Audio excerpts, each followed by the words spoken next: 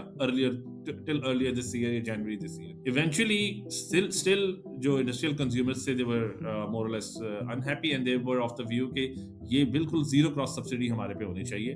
تو اس میں ہوا یہ کہ پھر پرائم منسٹر نے اس پہ ایکشن لیا اینڈ پرائم منسٹر سیڈ کہ جو ریمیننگ 4.4 روپیز بنتی ہے cross subsidy which translates into around 102 billion PKR. ٹھیک ہے، اس کو بھی ریموو کر دیا جائے. The idea is obviously that you need to recover that 102 billion from some other consumers. تو وہ ایونچولی پھر وہ یہ والا جو ٹیرف ہے وہ اپروو ہوا اور اب وہ فکس چارجز کی مد میں وہ پھر لگیں گے. پاور سیکٹر کی ڈی سینٹرلائزیشن گورنمنٹ کے لیے ایک امپورٹنٹ گول ہے. 2024 میں اسمو پاور مارکیٹ ہب کے طور پر اسٹیبلش ہوا تھا اور ان ریسنٹ ٹیرف کٹس کے ساتھ گورنمنٹ نے یہ بھی انڈیکیٹ کیا تھا کہ ویلنگ چارجز یعنی 2 کنزیومرز کے درمیان خرید و فروخت اور انرجی ٹرانسفر کے چارجز 9 روپے سے کم رکھے جائیں گے. تو سوال یہ ہے کہ ویلنگ کا آفیشیل آغاز ہونے میں اور کتنا ٹائم لگے گا اور اس کا پاکستان کے پاور سیکٹر پر کیا امپیکٹ ہوگا؟ اس کی جو آکشن فریم ورک کی جو گائیڈ لائنز ہیں نا، جو آکشن فریم ورک ہے وہ تو اپروو ہو گیا کیبنٹ سے. اس میں یہ ساری چیزیں مینشنڈ ہے کہ وہ کتنا کوانٹم ہونا چاہیے آن اینول بیسس، کتنی ہم اس کی جو آکشن کریں گے وہ کیا ہونا چاہیے، اس کا میتھڈالوجی میکینزم کیا ہونا چاہیے. تو یہ نمبر 1 آکشن جو گائیڈ لائنز ہے، جو آکشن کا جو گائیڈ لائنز فریم ورک ہے وہ اپروو ہو گیا نمبر 1. نمبر 2 جو ویلنگ چارجز کی جو ڈٹرمنیشن تھی وہ بھی نیپرا نے ڈٹرمن کر دی for H category of consumer. اب جو کمرشل مارکیٹ آپریشن ڈیٹ کی جو بیسکلی جو ریکوائرمنٹس تھی وہ یہ 2 ریکوائرمنٹس تھی. تو جیسے یہ ویلنگ چارج اینڈ یہ جو آکشن فریم ورک کی جو گائیڈ لائنس اپروو ہو گئی ہیں تو آپ کا basically commercial market operation date آپ کی سی ماڈ ہو چکی ہوئی ہے. اب سی ماڈ سے نیکسٹ اسٹیپ کیا ہے؟ سی ماڈ سے جو نیکسٹ اسٹیپس یہ ہیں کہ اب آپ نے ایک آکشن کروانی ہے. اس آکشن کے لیے obviously وہ ایک RFP پہ کروانی ہے. تو ایک جو ریکویسٹ فار اس کے جو آپ کہہ لیں بڈنگ ڈاکیومنٹ ہے, یہ جو ٹینڈر ڈاکیومنٹ ہے جس کے اگینسٹ ڈفرینٹ کنزیومرز نے obviously اس پہ بڈ کرنا ہے, وہ اس وقت RFP پبلک کنسلٹیشن میں ہے. But after this public consultation this RFP will eventually be finalized and then جو آکشن کی ڈیٹ ہے وہ more or less within the next 2-3 months یہ اناؤنس ہو جائے گی. یہاں یہ یاد رکھنا ضروری ہے کہ پاکستان کا پاور سیکٹر ایک بہت سگنیفیکنٹ سرکولر ڈیٹ کیری کرتا ہے. فسکل ایئر 2025 کے پہلے 6 مہینوں میں اس سرکولر ڈیٹ نے 75 بلین روپے کا انکریز دیکھا. کل ملا کے ٹوٹل سرکولر ڈیٹ دسمبر 2025 تک 1.7 ٹریلین روپیز تک جا پہنچا تھا. تو اس سرکولر ڈیٹ کو کون کون سے فیکٹرز امپیکٹ کرتے ہیں اور گورنمنٹ اس ڈیٹ کو کیسے مینج کر رہی ہے؟ کمپنیز کی انیفیشنسیز ہیں, ان انیفیشنسیز میں ریکوری آ جاتی ہے. اسی طریقے سے پھر T&D لاسز ہیں. جو ڈسٹریبیوشن کمپنیز کی ہم کافی حد تک ڈیجیٹائزیشن کی بھی ہم ایک پش کر رہے ہیں. پھر ان کے اوپر ہم نے کنزیومر سروس پہ بھی ہم کافی زیادہ پش کر رہے ہیں. تو these are all in order to ٹھیک ہے improve the efficiency and reduce the circular debt. اب رینیویبل کی سائڈ پر آئیں تو اور بھی امپورٹنٹ پالیسی ڈیسیژنز نظر آتے ہیں. گورنمنٹ نے ریزیڈینشیل کنزیومرز کو 2 ڈفرنٹ سلیبز میں ڈیوائڈ کر دیا ہے. ایک سیگمنٹ جس نے پہلے ہی نیٹ میٹرنگ کانٹریکٹ پر سولر لگا لیا تھا اور دوسرا سیگمنٹ جو نیٹ بلنگ کی اناؤنسمنٹ کے بعد سولر لگائے گا. تو ان دونوں سسٹمز میں کیا فرق ہے اور نیٹ بلنگ پاکستان کے پاور سیکٹر کو کیسے امپیکٹ کر سکتا ہے؟ نیٹ میٹرنگ میں یہ ہوتا ہے کہ آپ کی جو بھی آپ کے سولر سسٹم سے آپ ایکسپورٹ کرتے ہیں اور پھر دین لیٹر آن رات کے ٹائم امپورٹ کرتے ہیں تو وہ یونٹ ٹو یونٹ ایڈجسٹمنٹس ہو جاتی ہیں اور آپ کے پاس جو ریمیننگ یونٹس ہوتے ہیں وہ کیری فارورڈ ہو جاتے ہیں. نیٹ بلنگ اب یہ میکینزم ہے جس میں یونٹ ٹو یونٹ ایڈجسٹمنٹ نہیں ہوگی. اس کو باہر کی دنیا میں فیڈ ان ٹیرف بھی کہا جاتا ہے. تو so whatever you are exporting you get a rate and whatever you are importing وہ اس پہ آپ جو بھی ریٹیل ٹیرف ہے اس پہ آپ امپورٹ کر رہے ہوتے ہیں. And at the end of the month وہ آپس میں ایڈجسٹ ہوتے ہیں in monetary terms, not in unit to unit terms. کہ اگر آپ یہ دیکھیں کہ سولر سے جو بجلی پیدا ہو رہی ہے اس کی کیا قیمت ہے, ٹھیک ہے. ہاں اگر آج سے 10 سال پہلے جو سولر سے بجلی پیدا ہو رہی تھی وہ اس کی جو LCOE کاسٹ تھی وہ تقریباً 14 سینٹس تھی, ٹھیک ہے. آج جو بجلی پیدا ہو رہی ہے وہ اس کی 3 سینٹس ہے. تو 3 سینٹس کو جب آپ 280 سے ضرب دیں گے یا 300 سے ضرب دیں گے تو آپ دیکھیں گے 10 روپے کے حساب سے بجلی وہ بنتی ہے. تو لہٰذا گورنمنٹ نے اس طریقے سے کہا تھا کہ اگر 10 روپے سے ایک بجلی بن رہی ہے تو میں کیوں اس کو 28 روپے دوں یا کیوں اس کو 27 روپے دوں. تو یہ ایک اس طریقے سے ایک کانسیپٹ تھا. اگر آپ کنسیڈر کریں سارے کے سارے آپ کے پاس نیٹ میٹرڈ کنزیومر ہو جائیں تو پھر یہ وائبلٹی نہیں رہتی اور ایونچولی آپ اس سسٹم کو بیسکلی کولیپس کی طرف لے کر جا رہے ہوتے ہیں. 2026 پاکستان کے انرجی سیکٹر کے لیے خاصا سگنیفیکنٹ سال بنتا نظر آ رہا ہے. سولر اور نیشنل گریڈ دونوں سخت کمپٹیشن میں ہیں اور کئی پالیسی چینجز بھی اپنا امپیکٹ دکھانا شروع کر رہی ہیں. تو ان پالیسی ڈیسیژنز کے بارے میں آپ کے کیا خیالات ہیں؟ آپ 2026 میں پاکستان کے انرجی سیکٹر کو کس طرف جاتا دیکھتے ہیں؟ Let us know in the comments and thank you for watching Pakistan and Counting.